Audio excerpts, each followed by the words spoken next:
Hey everybody, welcome to Away Games, the Chicago Cubs podcast, and boy, this is a good day to do one of those, because the Cubs, the Chicago Cubs, actually, they played baseball today, for real, and they won the dang thing. Yeah, that's kind of how the day was drawn up, and it worked out exactly that way. It's pretty great. Good strategy, Joe, Theo, everybody, well done. So far, the strategy, hard to quibble with. Yeah. The score 12 runs play, if you could make that happen every game, I think we might end up winning the division. I mean, 12-2 final score? 12-4. 12-4, yes. Okay. Which brings me to my biggest possible complaint today. Sure, and we're with Ken Schultz here, by the way. Yes. I am not Adam, everybody. He is not Adam. I am not Adam either. I'm Kevin. Adam is gone. He's working right now. We did watch the game with him. Yes. But Ken is sitting in for this opening day overreaction bonus episode. Absolutely. Which is what we're doing right now. Speaking of overreactions, Bring it's it. about time somebody called this out. Pedro Strop is putting up the highest ERA he has ever had in his time with the Cubs. And this is the year where he's got to step up and close for the first month, probably the last month, and we can't have this. We'll take your calls now. We won't, actually. Good afternoon, everybody! I'm God. sorry to everyone for saying that. Yeah, I mean, Strop, hasn't cracked the 3 mark, and now he's well over 9, and that is, he's obviously falling apart at the I am willing seams. to say bring back Steve Clevenger at this point. We have got a serious hole at racist, and yeah, especially behind the plate. Yeah. We have a politically active backstop right now who seems to be fairly progressive, and that is a place we're missing. 12-4. I mean, we're the Cubs right now are 1-0 on the year. Pythagorean record, maybe 2. Yeah, I would say so. By the runs, at least a win and a half. Exactly. At this point, although I think the win and a half is a function of playing the Rangers. I believe that technique is called. Yes, if you could schedule more of that, yes, please. Yeah. At this point, it's a good way to start. Yeah.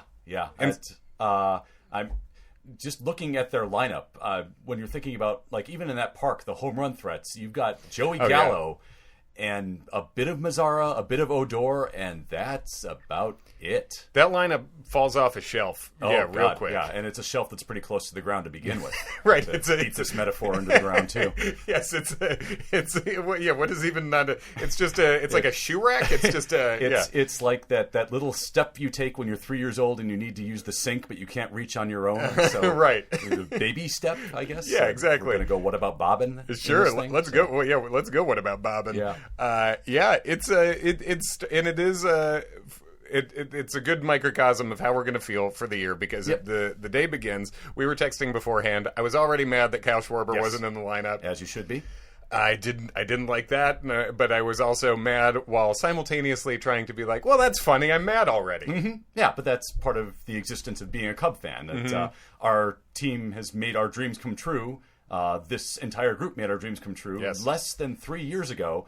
And all anybody can focus on is that they lost the last 2 games of last season. Right. So, I mean, yes, that being mad and upset and dissatisfied is part and parcel of being a baseball fan. It's why we keep coming back. Because otherwise, we'd say 2016's a wrap, mic drop, and we're just done. So. Right. This today actually this fits, I guess, with the opening day overreaction, but this is actually almost perspective giving. This is the first Cubs win that's counted that we've experienced since those 2 real bad losses. Oh, God, yes. And so I think everybody needed that. And it also goes in with my opening day tradition ever since 1997, where whenever they get the first win, it's like, and we're not going 0-14. So, Where were you during that opening? That was my freshman year at Kenyon College. Okay. And somewhere around like loss 7 or 8, I taped a sign to my dorm room door with what passed for wit during my freshman year. I think it was something like "Lost baseball team. If found, please return to 1060 West Addison." And everybody in the hall smoked pot and didn't care about baseball anyway. But sure, I'd be impressed. So know your audience, Schultz, is what I'm saying. Sure, but I appreciate including the specific address of Wrigley Field. Yes. As such a relatively deep cut knowledge too. That's Kenyon level knowledge. Yes. It's nice to be 1 game up. Did you even see who won the Brewers Cardinals game? The Brewers did. I got a note that it looked like Lorenzo Cain might have walked it off. Oh wow! It was one of those MLB.com updates that said something enthusiastic about Lorenzo Cain, and it didn't click through because fuck that noise. Sure. Yeah. But yeah, the Brewers 5-4, I think. Okay. And this is, by the way, immediately after I had told Kevin, I think I'm more scared of the Cardinals than the Brewers this year, and then Julius Chassin hit a home run. So, yeah, this is why you're tuning in. So that kind of insightful baseball analysis. Julius Chassin hit a no-doubter. Yeah. After, to put him 2 for 2 on the day, by the way, too. Do you think he was hitting against Clayton Kershaw? Yeah. I mean, yeah. Was it Woodruff, the Brewers guy that did that last year? Yeah, Woodruff was, who's I think in the rotation now. Right. But, yeah, obviously the Cardinals have been buried and your fears that were unfounded. Right, It's a two-team we're race. done with that. Yeah, yes, exactly. Jack Flaherty's just said, I'm retiring at this point. Yeah. Because, obviously, St. Louis is too boring to play in. Yeah, so. Even for Jack Flaherty, a very good pitcher whose face you can't picture. I dare you to picture Jack Flaherty's he's face. on the Cardinals, though, so I'm going to guess white. You know what? I can't picture it, but I believe that the Vegas is going to agree with you on those odds. What we started being mad that Kyle Schwarber was not in lineup. He ends up getting 3 at-bats and a double anyway, so that's great. And it was oddly, and we discussed it at the time, kind of the best kind of double that you could want for Schwarber in that moment, because it wasn't hard hit or well hit at all, but it was dinked down the left field line, and with the shift way over toward right field, nobody had a chance of getting to it, and it was exactly the kind of shift beater that if we can see more of that, what a year we could have. Left on left going opposite field there and not needing a lot to get it done, which is exactly what he did in the spring training game against Kyle Freeland. Had a 2-strike double to left field, more on the ground down the line. But I remember seeing that and thinking that is not something I saw last year. And that's a hell of a pitcher to do it against, too. Absolutely, I mean... Kyle Freeland was the reason he didn't play in the wild card game last year. Right. So yeah, exactly. And he hit the bomb off David Price 2 days ago, left on left, going opposite field again. Please. So it's hopefully he will do that enough so that even Joe Madden can realize that this guy has figured out lefties a little bit. Because I mean, my theory at this point is because this is the year of close examination of Joe Madden, every move he makes, that he's going to do more things that feel safe to him. And part of the things that feel safe to him is that I think he has it in his mind that Kyle Schwarber is a platoon player, which statistically he is. So Schwarber really has to work to get that image and that association out of his mind. And so today, I think, is a good start. It's a great start towards Terrence Gore not taking an at-bat in his place in a postseason game would be a great way to go forward. Also a good start for that, Terrence Gore playing on the Royals. So. Yeah, exactly. I'll take him back in July and put him on the end of the bench. There are good uses for Terrence Gore. And Terrence Gore was used well for a moment in that wild card game. He was used. He was really only used poorly the whole time with the Cubs once. Yes. Really. And unfortunately, at the worst possible time. Pretty much. But the guy who ostensibly took Kyle Schwarber's spot was Mark Zagunis today, getting his first opening day start, which is super cool for this guy who's been at the upper levels of the Cubs minors for the last few years, was hurt a little bit last year, is an on-base machine, has been a 400 on-base guy.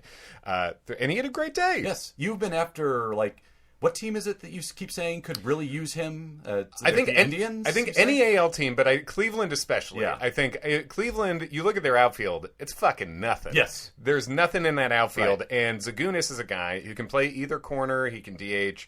But he's a guy who's probably going to put up high 300s on base. Yes. And, if it's 10 to 15 home run power or so, fine. But it would be a massive upgrade to whatever Cleveland has right now. Yeah, Cleveland has no offensive skill. It's Leonis Martin and the corpse of Carlos Gonzalez at this point. I think so. And then they have Bradley Zimmer, who's a tall, fast guy, plays good defense. Right. So, but they don't have anyone really. The corpse of Carlos Gonzalez really is the offensive leader of that outfield right now, and I think it's hard to see how a Zagunis in that outfield isn't a 1 or 2 win improvement from who they have. So I don't understand why they wouldn't go after him when figuring it wouldn't take a lot.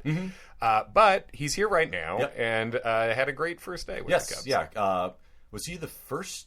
No, Javi's home run was the first RBI. Right. So he was the. Did he drive in the tying run? I think so. There were so many I forgot. I know. It's there's that kind of situation. A dozen runs right off the bat. He and he had that hustle double. Yes. He ended up getting into second. On a ball that wasn't a clear double off the bat.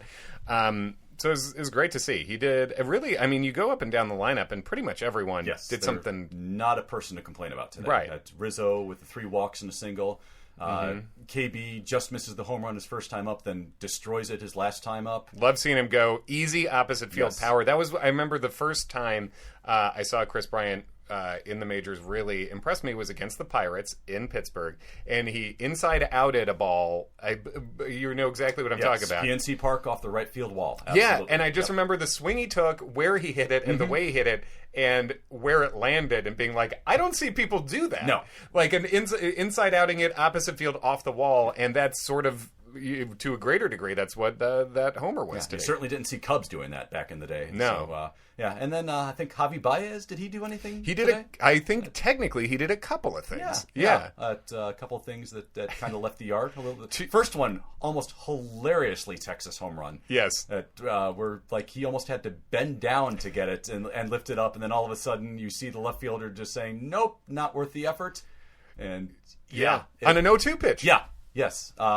So, and then the second one was just that kind of, that's the classic Arlington home run, the low line drive into that jet stream in right field that it just keeps going and going. Almost like if the stands weren't there, like that line drive could have kept going to the new park in Texas. Yes, exactly. Would have landed in the new one is Globe Field? Because this is Globe Park, or is Globe it Park? Yes, I believe you have it right. Yes, and Globe Life thanks you for your patronage. Yeah, well, you're welcome, Globe, whatever that does. Yeah, yeah. When you think of Globe Life, you think the people of Texas. That's yes. Very worldly folk down there. Yes, of course. Random Texas Slam.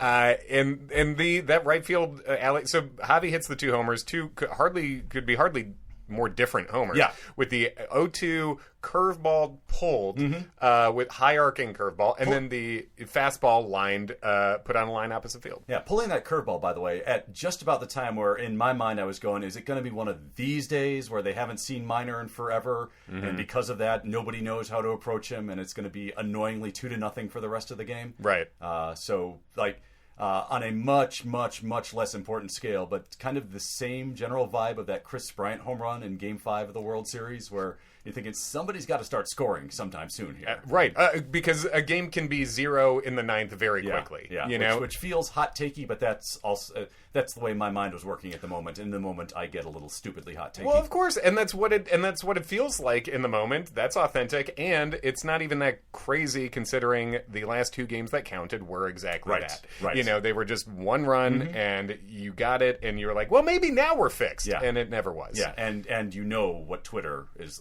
going to be like if they didn't start hitting the balls like that. Yeah, so. and thankfully they did, and Almora had a couple of weirdly bad at bats, Right. but also got hits. And as we said, it wasn't even like all the Cubs were hammering the ball. No, which is good when you can do that and score 12 runs. Exactly. Because I mean, if you go back, if you aren't able to score runs like that, you're the end of last year's Cubs, or like the 2015 Cubs, which are the two basic examples that come to mind of one day where you just utterly destroy everything and then you score no runs the next day. Right, and you're not putting any pressure on the defense, etc. They put pressure on the defense. Yes, and Texas wilted a bit under the pressure. Absolutely. We had at least one or two balls up the middle, one misplayed by the center fielder, one that was going to be a hit, but misplayed by, I think, the shortstop. I think it was Andrews, yeah. Yes. There was a weird hop, went over his glove once, and then he just misplayed a ball once, too, and I think Zobrist slid in at second, beating the attempted little backhand flip he had. But that's what you do when you play a team like Texas. Right. Is you keep forcing them to say, okay, is this going to be the day where you make every play? Because we bet you're not. And they did that, and Hayward had the first hit of the season for that little bit of awesome. trivia. Yep. He had a second hit later, too, which was sort of the style of hit we were just talking about, where he put the bat on the ball, and it ended up in a weird enough place where he's safe, basically. Almora had a great play in center when it was still a tight game. Defensive play of the day, far and away. That's, Absolutely. Kind of the classic, you see him converging, and you think, yep, there's a chance, and he doesn't. So. And if he misses that, that's one of those where it's an inside the Parker, too. Right. So that was great. Bodie had a good day. Bodie had a double down the left field line at one point. Yeah, and getting David Bodie out of that mindset of the way he was for the last month of 2018, I think, is also very important, just for him psychologically, so that he knows that, I am officially turning the page now, and I've got a shot to really do something special this year, hopefully. Yeah. Wilson had a couple of funky at-bats, but he also almost picked off to Schultz at first, and then did take him out at second with a tag at second base by Chris Bryant because of a weird shift. Which, it's good to know that is also in Chris Bryant's holster of weapons. Yeah. I'm trying to come up with a metaphor, and that's the best I can do. I mean, a holster of weapons is the most holstery of holsters. Yes, I think so. This holster's full of weapons. That's the sentence where I come at the end and I start thinking, you majored in English, dipshit. You had a good place. Our starting pitcher also, I think, turned in a pretty fair effort today. We've gone this deep without getting to him, but tell us about Lester. Yeah, it was a John Lester game where at the start, he hit enough corners at the start where you've kind of thought, okay, at least it's not going to be give up 3 in the first and then maybe find it after that. And really the only bad inning he had, and it was really just an unfortunate 2 batters. Where, just poorly sequenced from his perspective. Where it was...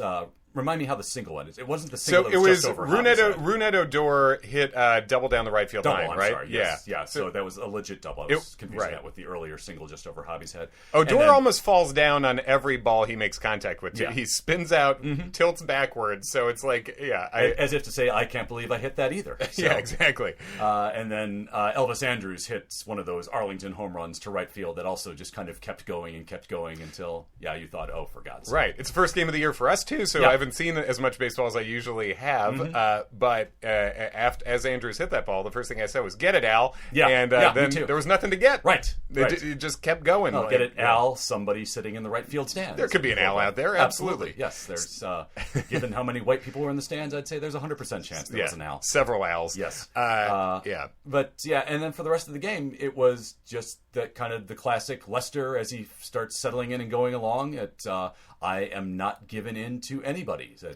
He had a beautiful at bat against Joey Gallo, where Gallo worked him to 3-2, and they were just kind of foul, and it's again the classic Lester of you keep spoiling this. Well, here comes another, and eventually I will find one you're going to swing through, and then walk off in triumph. So. It's great because the way Lester pitched today, I feel like is especially second half of last year for us. As Cubs fans, there were so many games where the Cubs would be facing some pitcher who doesn't. Now, Lester is a borderline Hall of Fame guy, so this isn't. This not isn't borderline in my world. No, exactly. Yeah, me neither. I just mean not yet. It's not done yet. Right. The final resume. Yeah, the rest of the world doesn't believe it. But, the rest of the world is wrong. Yes, they frequently are. Yeah, and but there'd be so many days where the Cubs would be getting shut down, and you're watching the pitcher shutting them down, and thinking, why are the Cubs being shut down right now? And watching Lester today, I could see the other team. A fan of the other team being like, this doesn't look that nasty. Right. Oh, no. But but nothing's dead middle. And everything's bending. Everything's it's a surprising sequence. It was a well-called game. Which is good on Contreras. Yeah, good on always. Contreras, good on Lester too, but good on all of them. And just no one really outside of the Andrews swing, even the Odor double was kind of weird.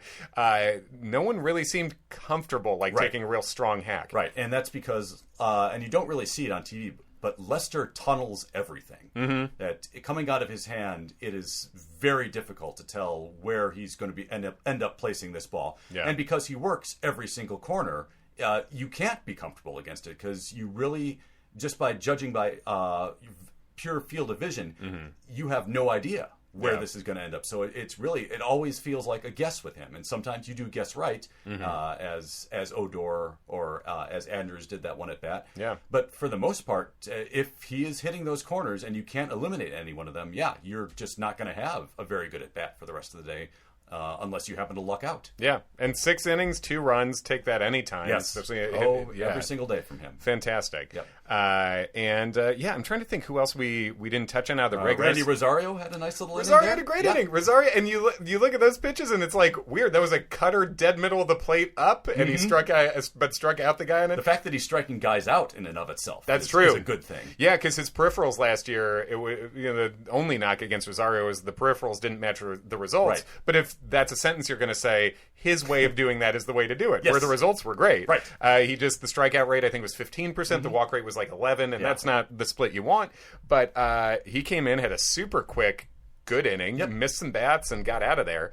And then, I guess we mentioned Contreras before. Obviously, he didn't look super great at the plate, but took 2 walks, too. 2 walks is fine, and he will have his good days at the plate in the future. So somebody has to. Yeah, exactly. He's gonna. And but yeah, so we had Rosario in the 7th, and then Brad Brock with a nice little debut in the 8th. And the velo came up. Yes, the velo was up around 93. If that gun's promised. if that gun's to be trusted, then Brad Brock's to be trusted, because that's what he said. It comes back at this point.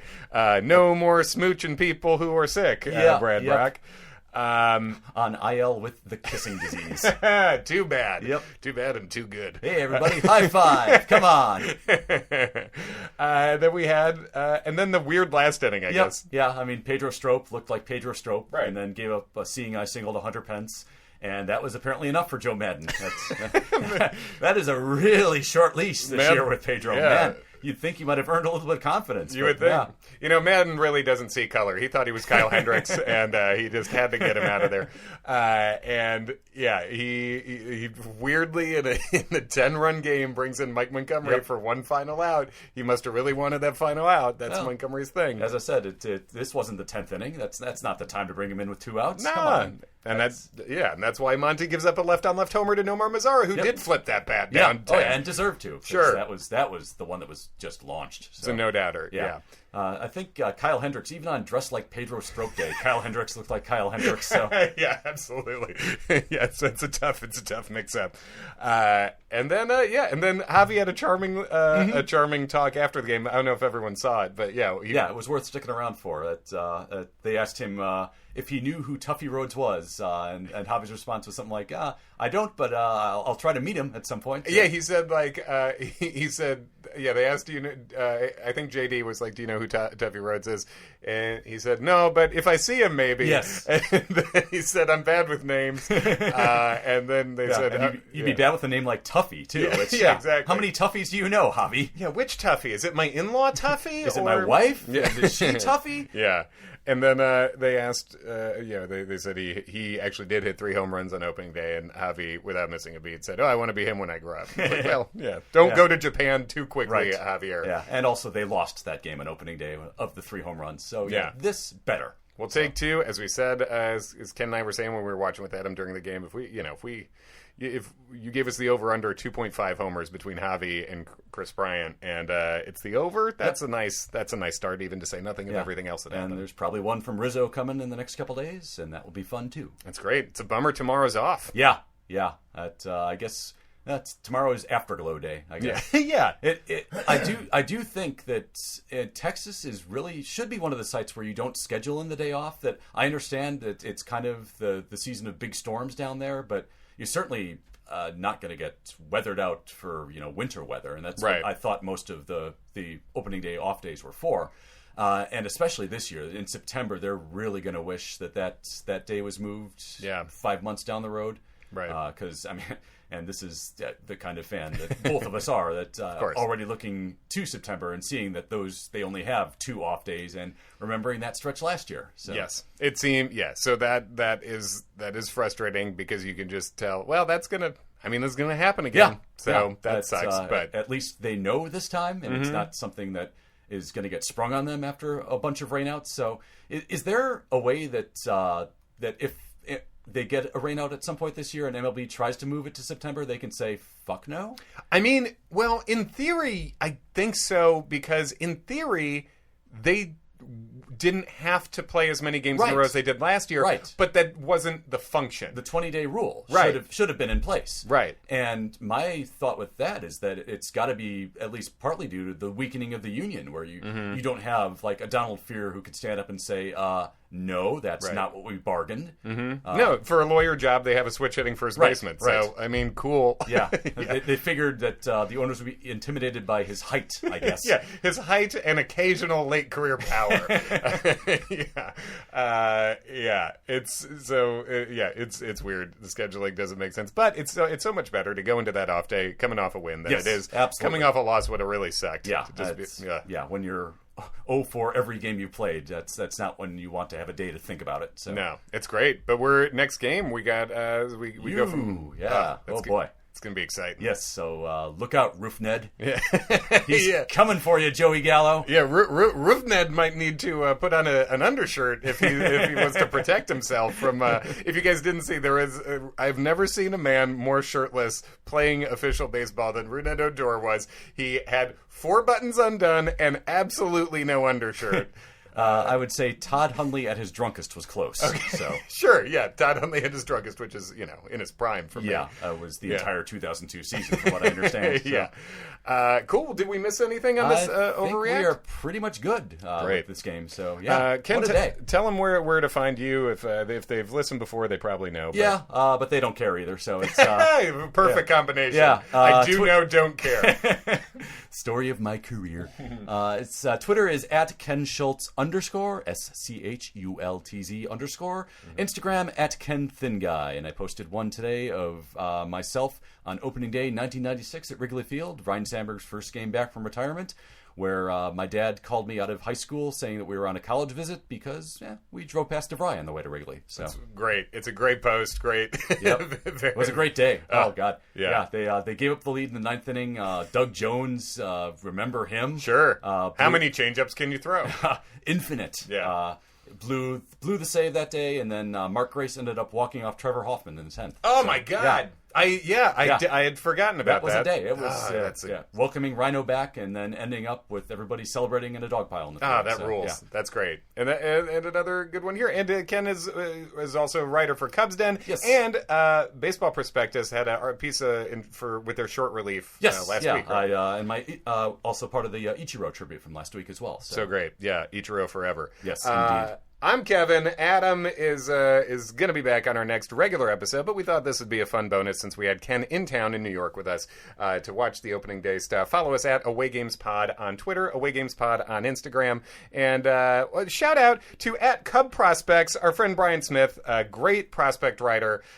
For now working with Bleacher Nation, and he gave us a shout out as a podcast to follow. Nice. On opening day, and we noticed we got a bunch of new followers. So if you're listening because of Brian Smith's recommendation, you knew he had great taste already. Now you know it even more. So thank you, Brian, for that. And let's go get him. Yes.